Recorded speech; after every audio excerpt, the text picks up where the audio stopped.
नमस्कार, तुझं स्वागत आहे माझ्या एका नवीन व्हिडिओमध्ये. तर आजचा आपला मुद्दा आहे.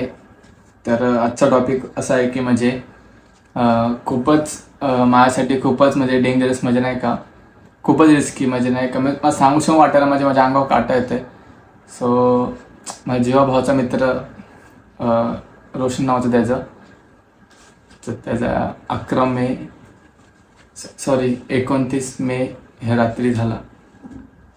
त्याला गाडीने उडवलं.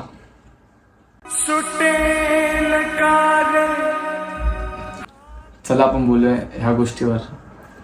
तर आजचा टॉपिक असा आहे की म्हणजे गाईज, तुम्ही गाडी चालवता, टू व्हीलरने लांब वगैरे प्रवास करता, तर स्वतःची रिस्क घेऊन करा. हेल्मेट वगैरे घाला. मोस्टली तरी कारनेच फिरा, भले तुमचे पैसे जाऊन दे, पण ड्रिंक वगैरे नका करू. कारण की तुमच्या एका ड्रिंकमुळे तुमचा जीव सुद्धा जाऊ शकतो, तुमचा जीव धोक्यात सुद्धा जाऊ शकतो. आणि रोशनची माझी फ्रेंडशिप खूपच म्हणजे आम्ही खूपच चांगले फ्रेंड्स होतो. सो माझा एक लहान भाऊ आहे साहिल. सो त्याच्यामुळे रोशनची माझी ओळख झाली होती.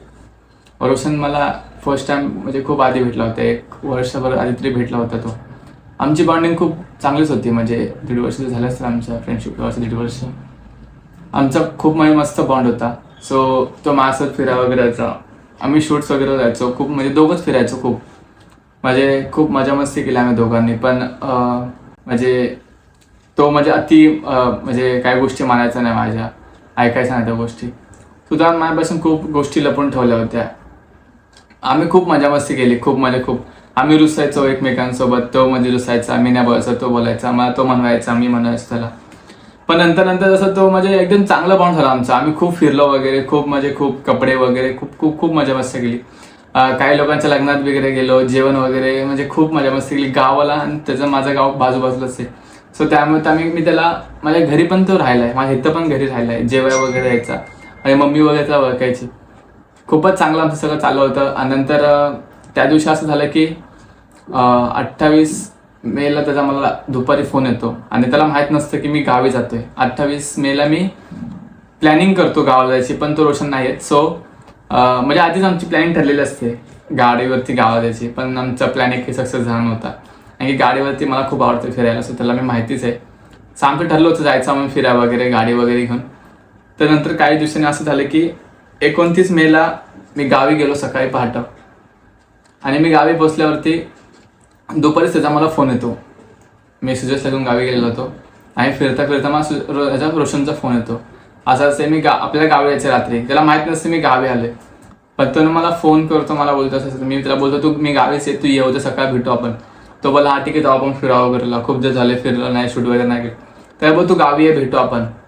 आणि त्या दिवशी असं झालं की आय डोंट नो, बट रोशनने ड्रिंक केली होती. माहिती नाही मला, पण असे बोललेत लोक. रोशनने ड्रिंक केली होती आणि रोशन गाडीचा होता, आणि ते पण रात्री एक्सप्रेस वेवर रोशन घुसला होता गाडी घेऊन. आणि त्याला त्या वेमध्ये त्याला समजलं नसेल आणि त्याने हेल्मेट घातलं नव्हतंच मोस्टली तरी, असं मला वाटतंय. आणि त्याच्याकडे खांद्यावरती बॅग होती, तो KTM वरती निघाला होता. येणारच होता, माझ्यापर्यंत पोचणारच होता, तेवढ्यात त्याची डेथ झाली. सांगायला खूप बेकार वाटते. एक जीवा भावाचा मित्र जेव्हा आपल्या लाईफमध्ये जातो तेव्हा तो खूप बेकार वाटतो.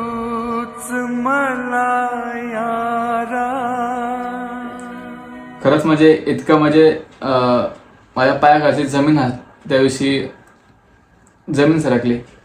कारण की खरंच तो मला खूप जवळचा मित्र होता. खूप म्हणजे मी त्याला खूप जीव लावला होता.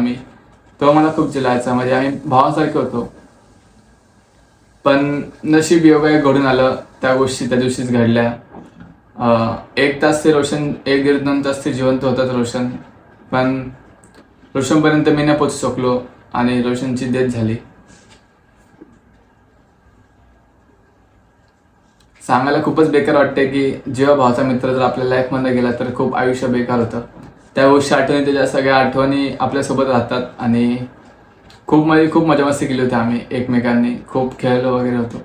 पण काही क्षण असे पण आले की ज्यामध्ये मला रोशनला गमवावं लागलं.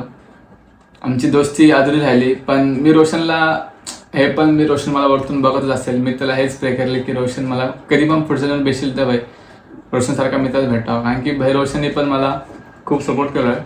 सो आम्ही खूप मजा मस्ती केली, आम्ही व्हिडिओ वगैरे खूप काढले. त्यानं माझ्यासाठी खूप सारे कष्ट घेतले व्हिडिओसाठी.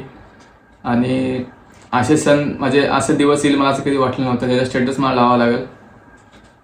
तर माझं मन एवढंच आहे की गाडी चालवा, नीट गाडी चालवा आणि स्वतःचं म्हणजे लक्ष ठेवून एक गाडी चालवा. भले तुमचे 4 पैसे किती चालतील पण गाडी नीट चालवा.